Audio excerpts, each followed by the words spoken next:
Yesterday, of course, was Martin Luther King's birthday, or the day we celebrate Martin Luther King's birthday. And the Biden administration has tried to, obviously with good reason, associate that day with an attempt to reinstate parts of the Voting Rights Act and to expand voting rights, and an attempt to keep redistricting from becoming completely off the rails.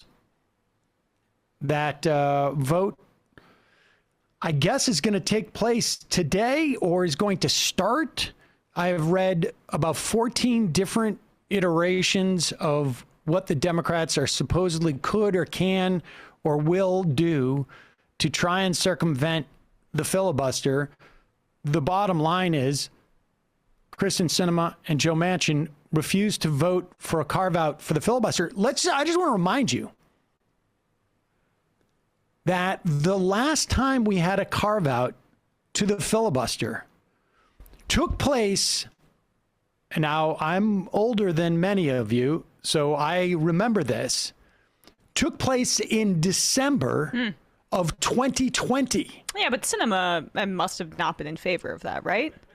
No, Sinema was, in fact, in favor of it. So wasn't Joe Manchin. It was a carve out to raise the debt ceiling. Now, this took place, like I say, all the way a month ago. And so this filibuster is so sacrosanct to Kyrsten Sinema, to Joe Manchin, that they can't imagine in this era, and by this era, I mean these three weeks, voting to do a carve out of the filibuster for any reason. So that's where we're at. But luckily, they didn't have the gall to invoke Martin Luther King yesterday for any particular reason, right? Oh, my just God. Kidding. They all did. They all did, even though the filibuster was explicitly something that MLK opposed. In fact, here is a clip that has been making the rounds. It was on C-SPAN, tweeted out by Ari Berman.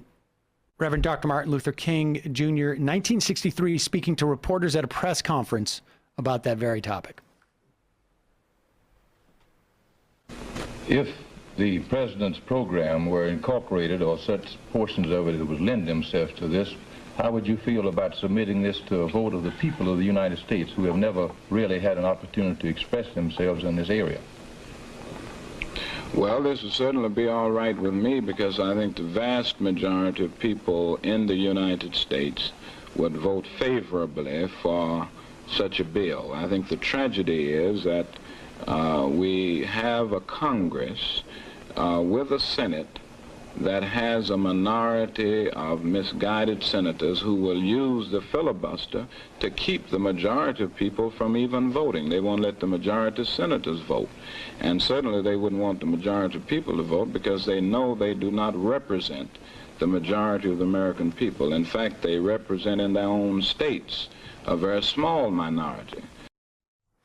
I mean, here's the thing that happens if Vice President Kamala Harris decides we're no longer going to listen to the advice of the parliamentarian, and we're not going to recognize the filibuster. We're going to vote to get rid of it, let's say. Now, I don't know if Joe Manchin and Kyrsten Sinema are on board with that.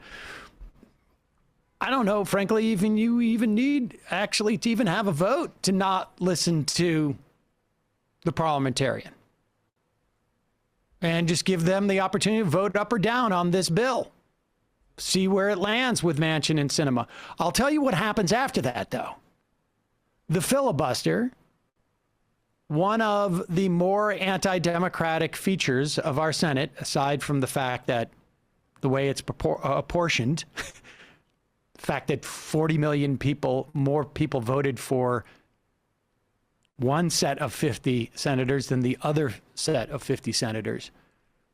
The filibuster goes away. It goes away for the Democrats. It goes away for the Republicans. And the Republicans are more than likely to have control of the Senate, maybe coming up, and then people are going to be like, well, I wish the Democrats had the ability to filibuster. Filibuster what? They're voting for the tax cuts anyways. That can all go through reconciliation. That can go through reconciliation, things like tax cuts. What is the other Republican plan?